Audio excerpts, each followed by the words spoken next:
Good to everyone. Good day, sir. So we are the Team B, and I'm the first to present our topic, which is the influence of information technology on culture and social behavior. So, introduction. The topic of technology's effects on individuals, organization, and society is about how using things like smartphones and computers can be good in some ways, but also be bad in others. For example, in the Philippines, a lot of people use their mobile phones a lot, which is good for staying connected with others, but it can also change how people act and think, causing disagreement between different generations and changing how people communicate and shop. So next we have online reviews. To understand online reviews, think of them as opinion from other people about movies or books. If a lot of people like something, it's more likely that you might like it too. But if they don't like it, you might want to find something else to watch or read. It's like asking your friend for recommendation but from lots of people you don't know. If you want to learn more about online reviews, you can check out websites like Rotten Tomatoes and see how people rate different movies and books. So next we have web blogging and social media. Weblogging in social media. It's important to know that it's a way for people to share their thoughts, photos, and videos online with others. It's like keeping a diary or scrapbook, but instead keeping it private. You can share it with the world. You can write your day about it, share pictures of things you like, or even give your opinion on different topics. Social media is a way to connect with other people who have similar interests and share your posts with them. And let's proceed to our next topic. Ang YouTube ay hindi lamang isang platform para sa mga entertainment at sa mga viral na video. Ito ay isang malaking bahagi ng kultura ng pag-aaral at pagkatuto. Sa pamagitan ng mga tutorial, educational channels at mga vlogger na nagbibigay ng impormasyon at mga kasanayan sa iba't ibang larangan, nagiging daan ang YouTube para marami tao upang palawakin ang kanilang kaalaman at kasaysayan. Sa pamamagitan ng YouTube, maaring matuto ang mga tao mula sa kahit saan at kahit kailan. Ito ay nagbibigay ng kapangyarihan sa mga individual na magiging self-taught at pagkaroon ng karanasan sa bagong larangan. Bukod dito, ang komunidad ng mga taga-subaybay at mga content creators sa YouTube ay nagbibigay din ng pagkakataon para malayang magpapalitan ng kaalaman at karanasan na naglalayo sa hangganan ng kultura ng pag-aaral. Ang social media ay nagdulot ng malaking impluwensya sa paglalaganap ng cyberbullying. Ito ay dahil sa kakayahan ng mga platform na magdala ng mga tao mula sa iba't ibang lugar at bigyan sila ng kakayahan na mag-interact sa anumang oras at anumang paraan. Una ay ang pagkalat ng impormasyon. Ang mga post, larangan at mensahe sa social media ay maaring madaling kumalat maging publiko. Ito ay maaring magresulta ng malaking pag-atake at pag-aapi sa biktima. Netiquette, a global concept combining internet and etiquette, outlines online behavior and policies for various internet features such as World Wide Web, email services, FTP, chat rooms, and instant messaging. It encompasses various types of netiquette implemented globally. Netiquette describes the rules of conduct for respectful and appropriate communication on the Internet. Netiquette is often referred to as etiquette for the Internet. It is a set of rules that encourage appropriate and courteous online behavior. Netiquette for social media. Social media usage is not a bad or good habit in personal life, as it allows easy communication with friends and long-lost relatives. However, some netizens use their accounts to discredit others by posting ruthless words, or sharing statuses that malign one's character or reputation. Netiquette for social media. It is the practice of exercising polite and considerate behavior in online contexts, such as internet discussion board and personal emails. It helps it helps create a positive and inclusive online environment, fostering health and respectful interactions between individuals and communities. The rule of netiquette for social media. The first one is the personalized IT rule.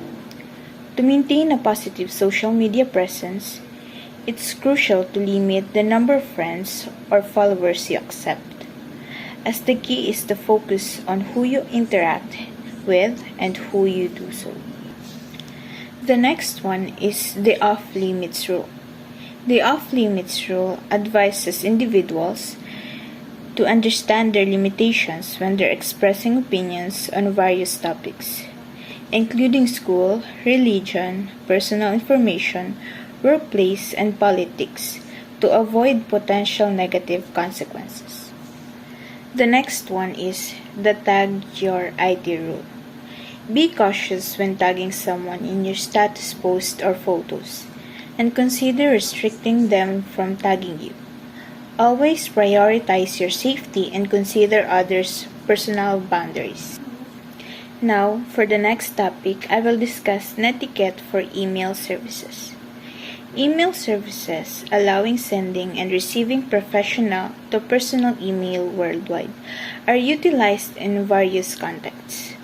Guidelines for composing an email are illustrated in the figure, which we'll show you later. Our next topic is guidelines in composing an email. Here are some guidelines of composing an email. There is recipients to whom the email will be sent. Subject lines. It gives hints of the purpose of the email. Use a clear and concise subject line that accurately reflects the content of the email. This will help the recipient quickly understand the purpose of the email. Salutation. Serve as greeting to the recipient. It starts with a polite greeting. This will set as a friendly and professional tone for the communication. And body of the email. It must be short and specific. Keep the content of the email clean and concise to make sure the information is easy to read and understand. Avoid using informal language, slang, or emoticons. It's important to maintain a professional tone in your email communication. And closing line contains a courteous language as form of farewell. End the email with a polite closing such as thank you, best regards, or sincerely. We can add your name and contact information if necessary. And lastly, sender information. It includes your names, title, company, and contact information. This make it easy for recipient to contact or follow up with you if necessary. By following all these steps or guidelines, you can ensure that your email communication is clear and effective, also professional. So our next topic is netiquette for chat rooms and instant messaging. Chat rooms and instant messaging are becoming popular on social media, especially for remote workers. This help serves on telecom costs and requires internet connection. However, requires guidelines exist as someone might interrupt and request account access without realizing.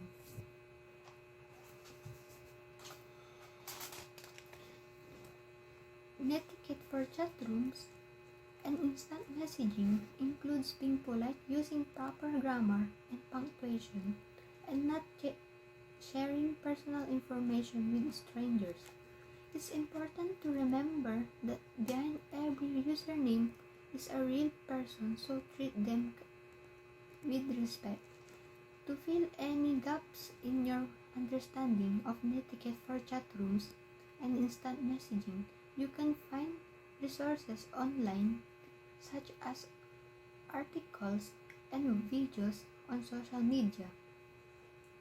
Etiquette or communication skills. You can also participate in online forums or discussion groups, learn from other experience and best practices. Hi, my name is Windy Diandras. For my topic for today is Start for A. Think long and hard before accepting a private conversation, especially with someone not on your friend list. Not everyone online may be stay STEM to be. Next is letter B. In a group chat, include only those that are in your friend list. Next is letter C. If possible, do not give your personal information while cheating, including your photos and selfies. D. When a group save a copy or make a backup of your conversation. E. You must log out from your account at all times, especially if you are a public space such a computer shop. Last, you may OPT the organizer account setting from public to private account. So the next topic is personal ethics. IT professional as a frontliner and background of ICT follow at aesthetic practice outlined by the Association of Combining Medical ACM. Professional ethics range the moral principles and standards that guide the behavior of an individual. In the pathological professional, the depression typically address issues such as honest integrity, condescension range to other and professional competence. Adherence to professional ethics help maintain trust and confidence in the professional and secure the particular art in the best interest of client collaboration society as a whole. So for our next topic, 1.4, be fair and take action not to discriminate. The values of equality, tolerance, respect for others, and justice govern this principle. 1.5, honor property rights including copyrights and patents. Violations of copyrights, patents, and the terms of license agreements is prohibited by law in most circumstances. 1.6, property rights give the owner or right holder the ability to do the property what they choose. 1.7, computing and communication technology enables the collection and exchange of personal information on a scale unprecedented in the history of civilization. 1.8, honor confidentiality. The principle of honesty extends to issues of confidentiality of informations. To our next topic, 2, more specific professional responsibilities. 2.1, excellence is perhaps the most important obligation of a professional. 2.2, acquire and maintain professional competence. Excellence depends on individuals who take responsibilities for acquiring and maintaining professional competence. 2.3, know and respect existing laws pertaining to professional work. ACM members must obey existing local, state, province, national, and international laws, unless there is compelling ethical basis not to do so. 2.4. Accept and provide appropriate professional review. Quality professional work, especially in the computing professions, depends on professional reviewing. On our next topic, 2.5, give comprehensive and true evaluation of computer systems and their impacts, including analysis of possible risks. Computer professional must strive to be perspective, true and objective when evaluating, recommending and presenting system descriptions and alternatives. 2.6, honor contracts, agreements, and assign responsibilities. Honoring one's commitments is a matter of integrity and honesty. 2.7, improve public understanding of computing and its consequence. Computing professionals have a responsibility to share technical knowledge with the public by encouraging understanding of computing. And the last one, 2.8, access computing and communication resource only when authorized to do so. Thief or destruction of tangible and electronic property. And now I will be presenting the organizational leadership imperatives. The first one is articulate social responsibilities of members of an organizational unit and encourage full acceptance of those responsibilities. The second one is manage personnel and resources to design and build information systems that enhance the quality of working life. The third one is acknowledge and support proper and authorized uses of an organization's computing and communication resources.